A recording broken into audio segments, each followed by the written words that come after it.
এই গোবিন্দ দেবজি হলো জয়পুরের প্রাণ। জয়পুরের রাজপরিবার গোবিন্দ দেবজিকে তাদের রাজ্যের প্রকৃত রাজা বলে মনে করতেন এবং মহারাজা নিজে প্রভুর সেবক বা দেওয়ান হিসেবে রাজ্য শাসন পরিচালনা করতেন। জয়পুরের মহারাজা চন্দ্রমহল প্রাসাদ থেকে যাতে সরাসরি প্রভু গোবিন্দ দেবজিকে দর্শন করতে পারেন, সেইভাবে গোবিন্দ দেবজি এই যে মন্দিরটি সিটি প্যালেসের অংশ অন্দরমহলে তিনি এমনভাবে নির্মাণ করেন বাদল মহল ও চন্দ্রমহলের মাঝখানে, যাতে তিনি সরাসরিভাবে গোবিন্দ দেবজিকে দর্শন করতে পারেন। আপনারা এখন দেখছেন জয়পুরের বিখ্যাত গোবিন্দ দেবজি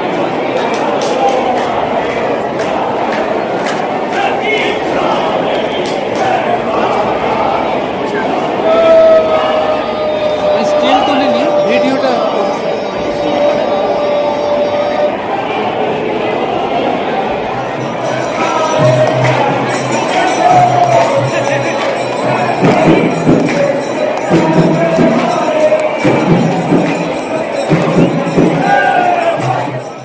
আজ 28শে ফেব্রুয়ারি 2026, ঘড়ির কাঁটায় বিকাল 5টা বাজে।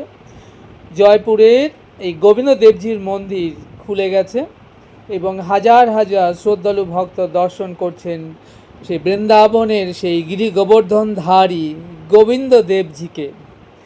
কি অপূর্ব দিব্য দর্শন! এবং দেখুন মানুষের ভিড়, শ্রদ্ধালু ভক্ত শুধু নয়, এসেছেন দেশ বিদেশ থেকে হাজার হাজার ভক্ত এই গোবিন্দ দেবজিকে দর্শন করবার জন্য। প্রতি বছর লাখো লাখো ভক্ত যারা আসেন দেশ বিদেশ থেকে এই রাজস্থান ট্যুরে জয়পুর ভ্রমণে, তারা অবশ্যই জয়পুরে এই গোবিন্দ দেবজিকে দর্শন করে যান। এবং এই গোবিন্দ দেবজিকে দর্শন না করলে তাদের জয়পুর আসাটা যেন সার্থকই হয় না। জয়পুরে ভ্রমণের বহু জায়গা রয়েছে, হাওয়া মহল, যন্তর মন্তর, সিটি প্যালেস, আরও অনেক কিছু রয়েছে, কিন্তু সর্বশ্রেষ্ঠ দর্শন হলো এই গোবিন্দ দেবজি। যারা জয়পুরে থাকেন, জয়পুরবাসী, তারা তো আসেনি, তাছাড়া প্রত্যেকে এখানে গোবিন্দ দেবজিকে দর্শন করেন। এখনও হোলির 2 দিন বাকি, কিন্তু দেখুন এখনই হোলি খেলা শুরু হয়ে গিয়েছে এই গোবিন্দ দেবজি মন্দিরে।